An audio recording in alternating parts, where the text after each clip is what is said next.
주시는 하나님의 말씀은 신약 마태복음 25장 1절로 13절입니다. 마태복음 25장 1절로 13절, 저와 여러분들이 한 절씩 교독하시고 13절 함께 읽겠습니다. 그때 천국은 마치 등을 들고 신랑을 맞으러 나간 열 처녀와 같다 하리니 그 중에 다섯은 미련하고 다섯은 슬기 있는 자라.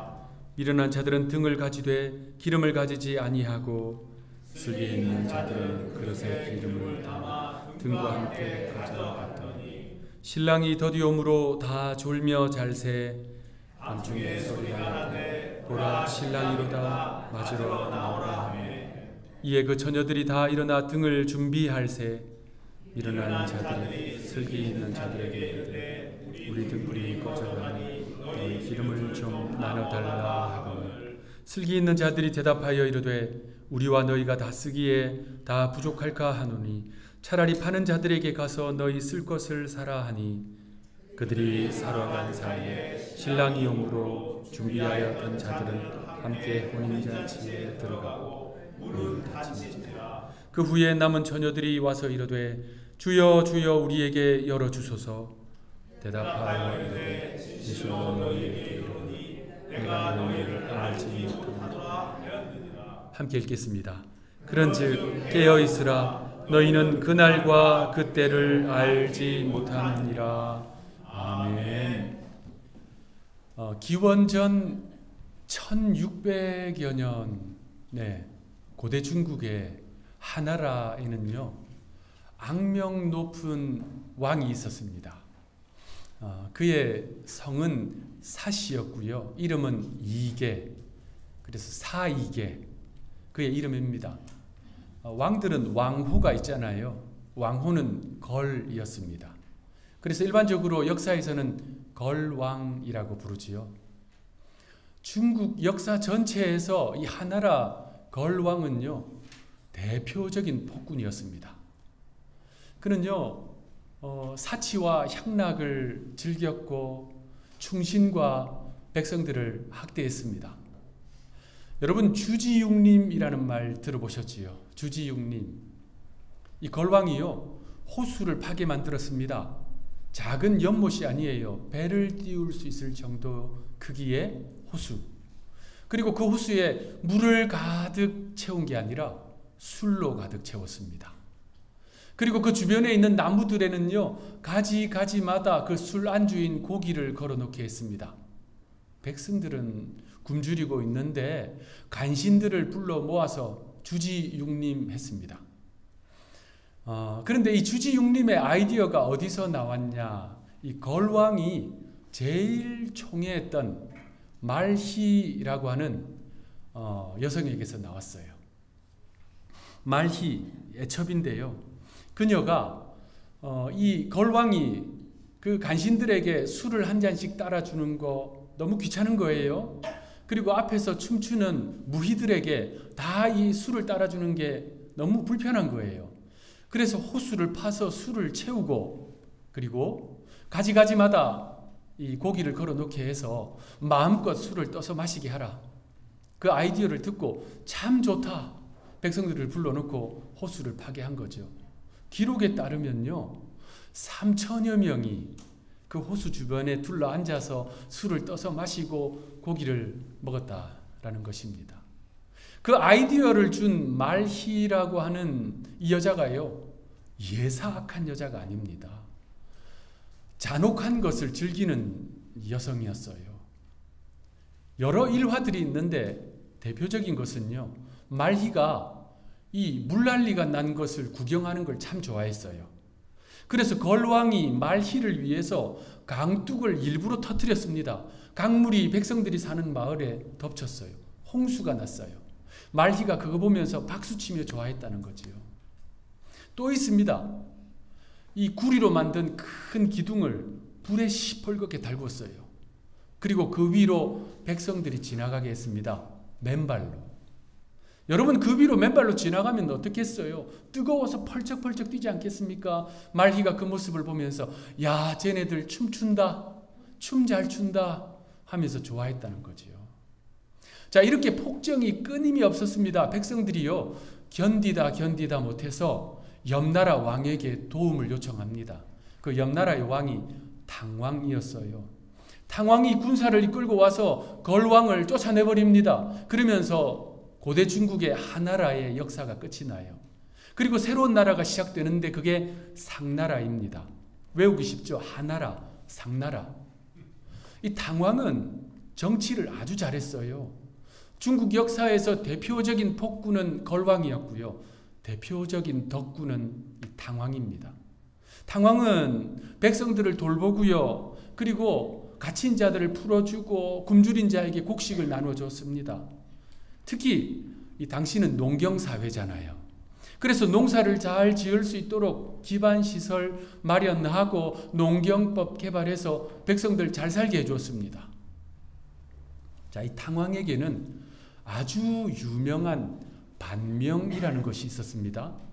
반명, 그 뜻은 세숫대야입니다. 그런데 당시 세숫대야는 요만한 게 아니에요. 청동으로 만든 아주 큰 대야였어요. 세수할 뿐만 아니라 목욕도 할 수 있었습니다. 그런데 당왕은 그 자신의 반명에다가 글을 아로새겼어요. 전왕, 걸왕의 길을 따르지 않고 덕군이 되기 위한 다짐을 새겨놓았습니다. 그 글귀 가운데 하나가 잘 알려진 일신우일신입니다. 문자 그대로 해석한다면 날마다 새롭고 또 날마다 새롭다. 걸왕의 길을 가지 않기 위해서 이 당왕은요, 그 글귀를 보면서 매일매일 다짐하고 자신을 돌아보면서 세수하고 목욕 재개했다는 이야기가 전해지고 있습니다. 일신우일신, 참 좋은 말이지요. 이 말에서 일신일, 일신우일신이라고 하는 말도 파생되었습니다. 일신일, 일신우일신, 날마다 새로 오르면 매일매일을 새롭게 해야 한다라고 하는 뜻입니다. 일신우일신, 우리 그리스도인들이 가져야 할 신앙적 다짐이기도 합니다. 우리는요, 그렇게 매일매일 다짐해야 됩니다. 그래야 깨어 세상을 살아낼 수 있습니다. 오늘 본문은 예수님께서 우리에게 그 다짐을 요구하시는 내용이에요. 우리 1절 말씀 함께 읽겠습니다. 시작. 그때 천국은 마치 등을 들고 신랑을 맞으러 나간 열 처녀와 같다 하리니. 아멘. 자, 오늘 본문은 그때에라고 하는 단어로 시작됩니다. 우리말로 그때에, 헬라어 원문 성경을 보면 토테라고 하는 단어가 쓰여졌는데요. 우리가 지금 쭉 살펴보고 있는 이 마태복음에서 요한계시록까지 신약 성경 전체 27권 안에 이 토테라고 하는 단어가 160번 정도 쓰였어요. 그런데 이 마태복음에만 91번이 쓰여졌습니다. 그러니까 마태복음에는 토테라고 하는 단어를 참 많이 쓴 거예요. 그 이유가 있습니다. 이 마태복음은요, 지금 살펴보는 이 본문은 그냥 동떨어져 있는 게 아니라 앞의 내용과 연결되어 있습니다라는 것을 강조하기 위해서입니다. 오늘 본문도 마찬가지예요. 오늘 우리가 살펴보는 이 본문은 앞의 내용과 그대로 맥을 같이 합니다. 자, 앞의 내용이 뭐냐? 우리 지난 주일에 살펴보았지요. 예수님과 제자들이 성전에서 딱 나오는데 한 제자가 성전 건물을 보면서 감탄하면서 이야기했습니다. 그에 대해서 주님이 답변하시지요. 저 예루살렘 성전은 돌 위에 돌 하나도 남지 않게 다 무너뜨려지리라. 그 말씀을 하신 예수님은 성전에서 나오셔서 맞은편에 있는 감람산에 올라가셔서 앉으셨어요. 제자들이 찾아와서 묻습니다. 성전의 회파, 성전이 무너진다는 것은 이스라엘의 패망, 멸망이거든요. 그래서 언제 그 일이 일어납니까? 언제 성전이 무너집니까? 이스라엘은 언제 멸망합니까? 거기에 더하여서 주님의 다시 오심, 세상의 종말은 어떠한 징조를 통해서 나타납니까? 제자들이 그거 물었어요.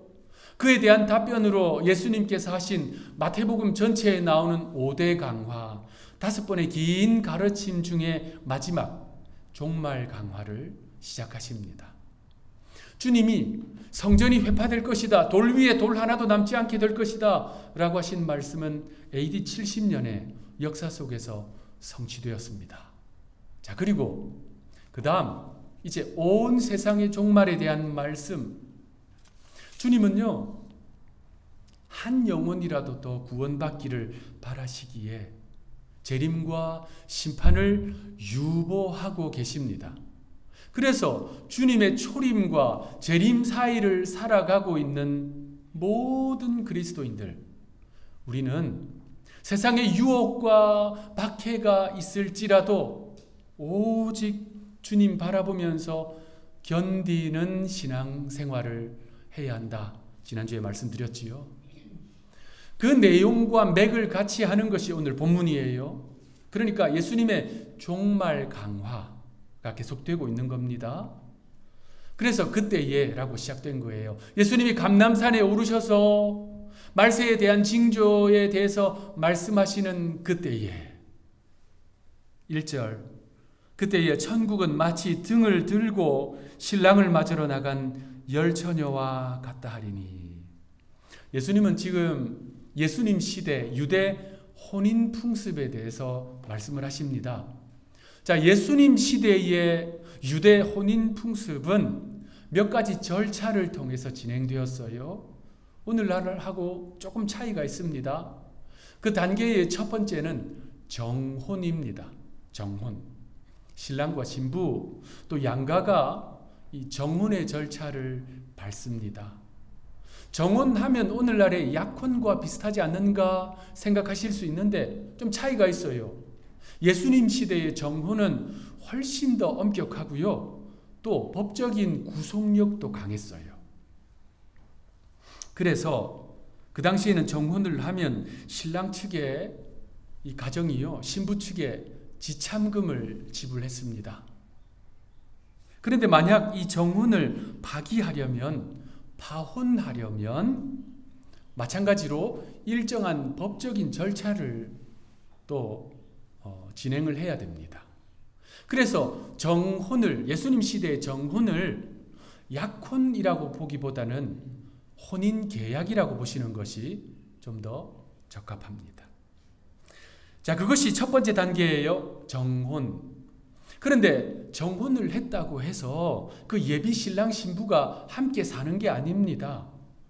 정혼 후에 신랑은 아버지의 집으로, 자기 집으로 갑니다. 왜 그럴까요?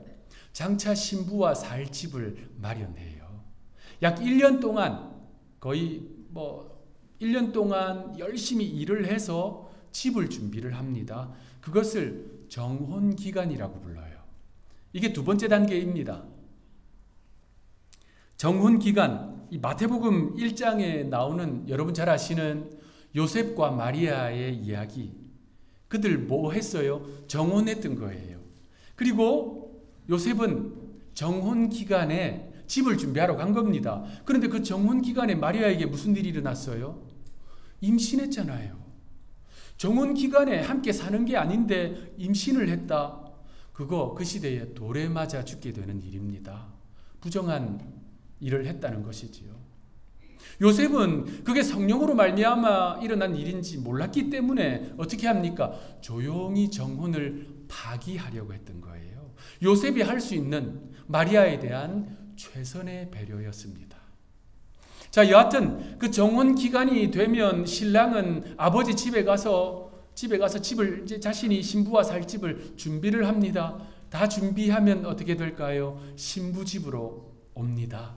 혼자 오는 게 아니고요. 친구들과 함께 옵니다. 오늘 본문은 딱 그 장면이에요. 신랑이 친구들과 함께 신부의 집으로 지금 찾아오고 있는 상황입니다. 자, 신랑이 올 즈음 되면 신부는 어떨까요? 오매불망 신랑을 기다립니다. 이 신부의 친구들, 들러리들은요, 밤중에라도 올 신랑 일행을 위해서 등불을 켜고 기다리고 있는 거예요. 자, 그 일행이요, 신부가 사는 마을 입구로 오면 큰 소리로 외칩니다. 보라, 신랑이로다. 나와서 맞으라. 라고 이 소리를 외치면서 신부의 집으로 가까이 옵니다. 우리도 그 비슷한 게 있잖아요. 함 사세요 뭐 이런 거 있잖아요. 그 비슷한 문화라고 생각하시면 됩니다. 자, 그렇게 신랑 일행과 신부 일행이 다 신부의 집으로 이제 들어가요. 그러면 일정한 종교 예식을 합니다. 경건하게 종교 예식을 치러요.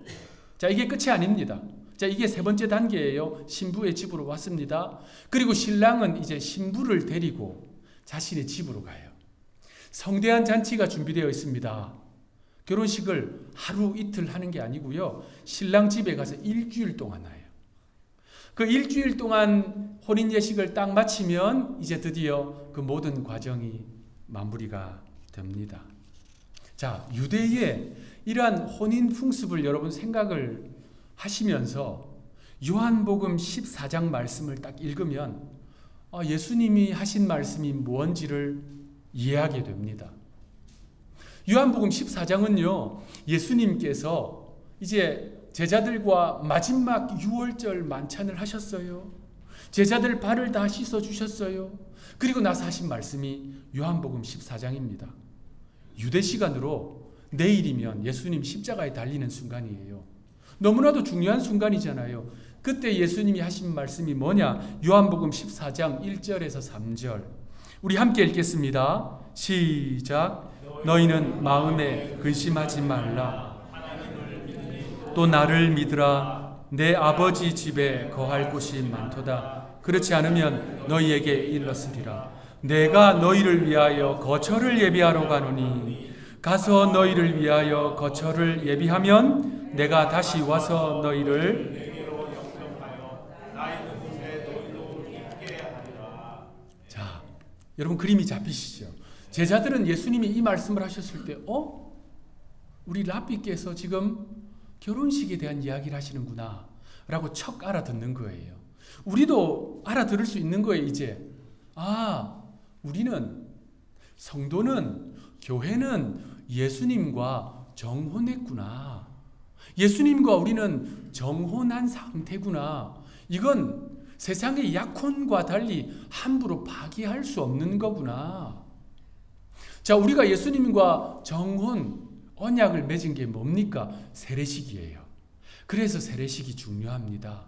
그 세례식을 통해서 우리는요, 예수님과 정혼 상태예요. 정혼하신 신랑이 어디로 간다고 했습니까? 아버지의 집으로 가는 거예요. 왜요? 우리와 함께할 거처를 예비하러 가신 거예요. 자, 거처를 다 예비하시는 그 기간은 무슨 기간이에요? 정혼 기간. 우리와 예수님은 지금 어떤 기간이에요?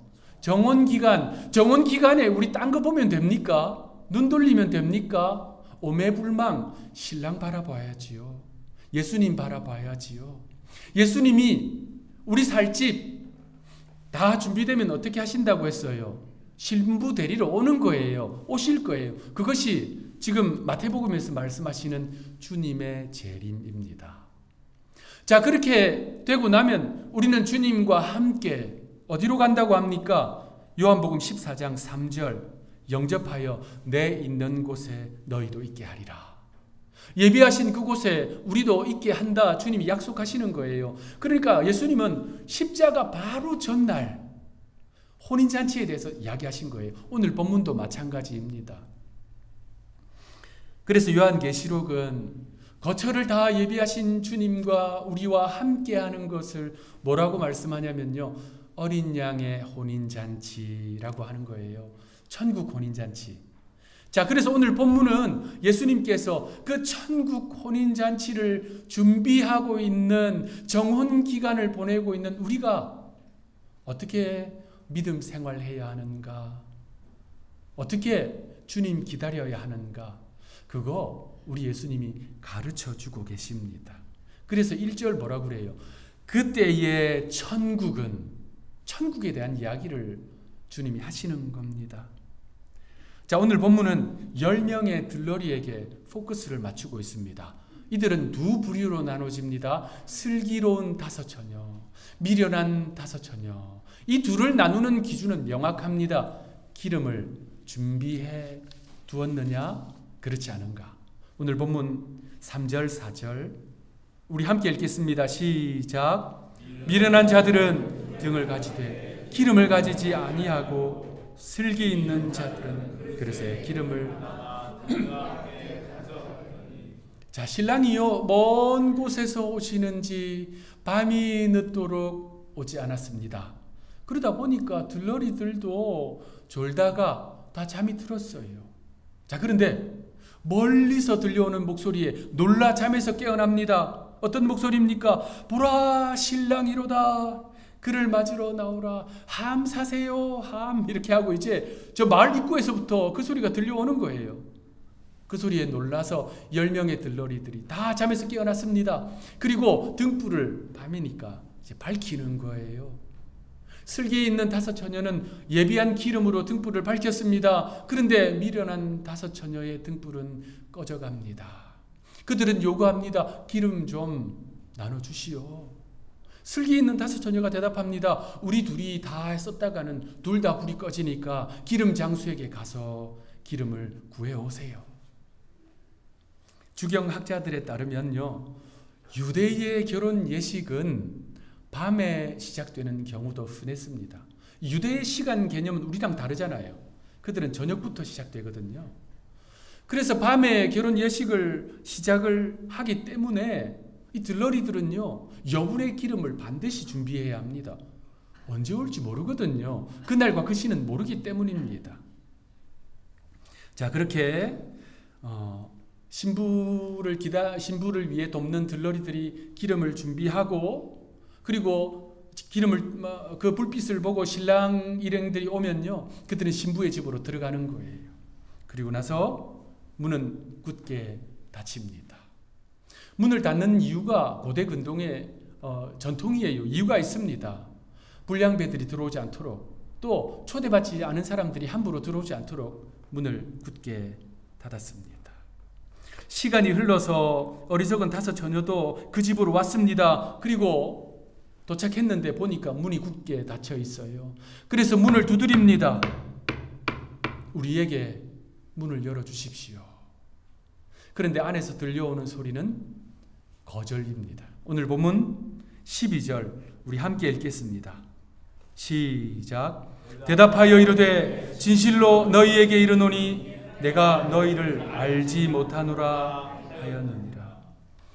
자, 앞서 말씀드린 대로 신랑과 신부 일행이 신부의 집으로 들어가면 문을 굳게 잠그는 것이 그들의 전통입니다. 예식이 주로 밤에 이루어진다고 했잖아요. 강도가 그 밤에 들어오면 안 되잖아요.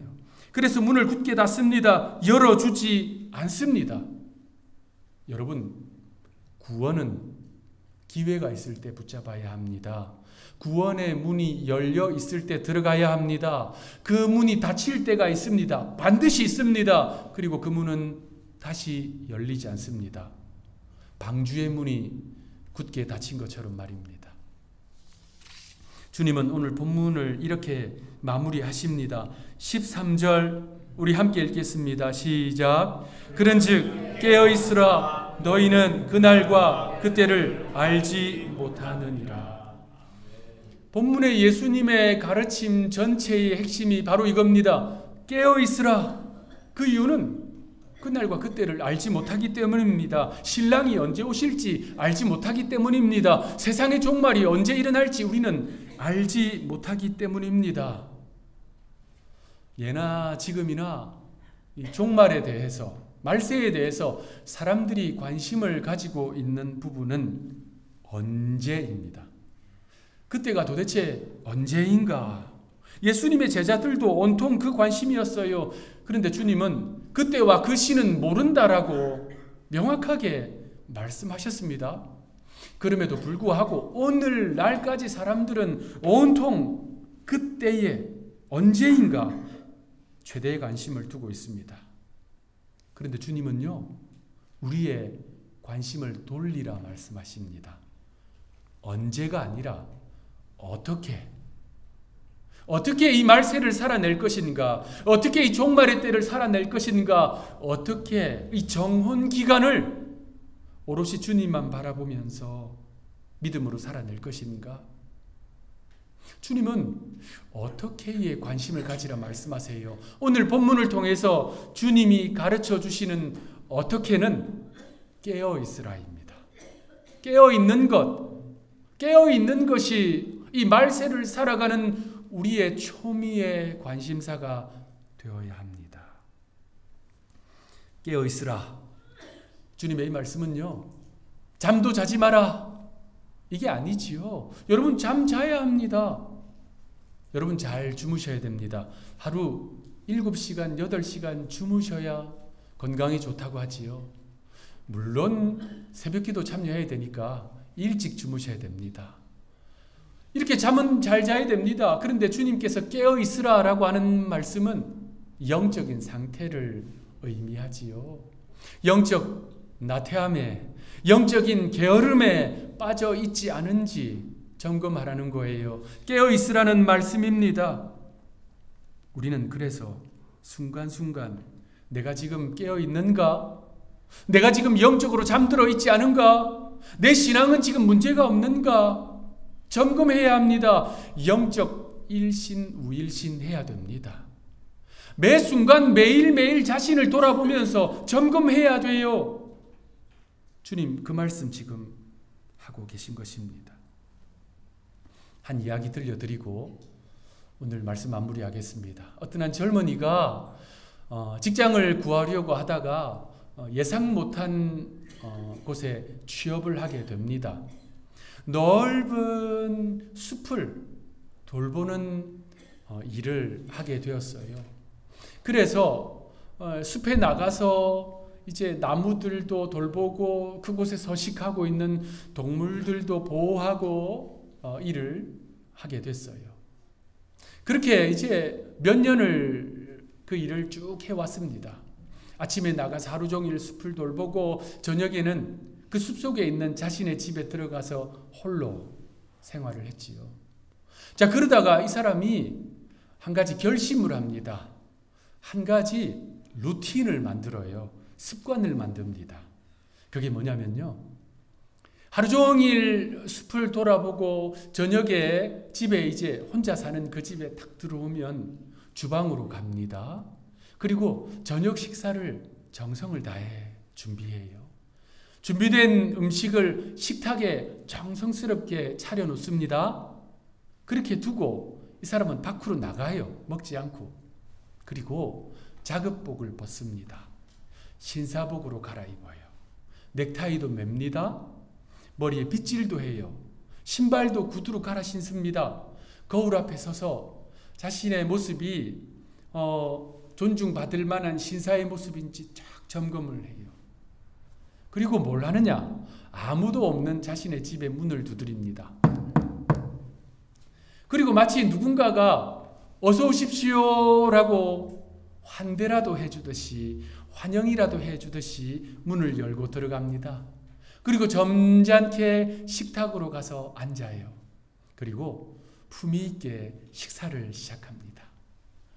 식사를 맛있게 하고 난 다음에 또 누군가가 안녕히 가세요 라고 또 배웅이라도 해주듯이 점잖게 일어나서 문을 열고 밖으로 나옵니다. 그리고 나서 신사복을 벗고 작업복으로 갈아입고 주방으로 가서 식기를 깨끗하게 정리해요. 누군가, 아니 혼자 사는 집에서 왜 그렇게 귀찮게 번거롭게 힘들게 합니까? 라고 물어보면 이 사람은 이렇게 대답을 한다지요. 여러 해 동안 숲속에서 혼자 살다 보니 후일에 사회로 나가게 되면 인간의 자격을 상실할 것 같았습니다. 내가 인간 사회에서 살 때 언제 가장 행복했는가 하고 생각해 보았더니 귀한 가정의 손님으로 초대받아 갔던 때였습니다. 그래서 저녁 시간만이라도 인간답게 살아야겠다는 생각으로 이 습관을 가지게 되었습니다. 노벨 문학상을 받은 영국의 작가 키플링의 작품에 나오는 숲 지킴이라고 하는 이야기입니다. 여러분, 앞서 말씀드렸듯이 우리는요, 신랑 되신 주님을 기다리고 있는 정혼 기간을 보내고 있습니다. 숲지킴이에게 가장 행복했던 순간, 그리고 앞으로 가장 기대하는 순간은 귀한 가정의 손님으로 초대받아 가는 일. 그런데 우리는요, 그와 비교할 수 없는 행복하고 귀한 순간이 기다리고 있습니다. 우리 모두는 천국 혼인잔치에 초대될 것입니다. 그러므로 이 숲지킴이가 그토록 지키려고 한 인간다움, 우리로 말하면 성도다움, 이거 지켜내야 합니다. 성도의 옷을 입고 성도의 태도를 갖추고 성도의 자세로 성도다움 지켜내야 합니다. 이거요, 깨어 매 순간 영적 일신 우일신 하면서 자신을 돌아보고 성찰하면서 지켜내야 합니다. 그러므로 본문의 주님의 말씀, 깨어있으라, 깨어있으라, 이 말씀을 자신의 마음판에 아로 새겨서 세상 속에서 깨어 성도의 삶을 살아내는 주의 백성들이 되시기를 구주 예수님의 이름으로 축원합니다. 기도하겠습니다.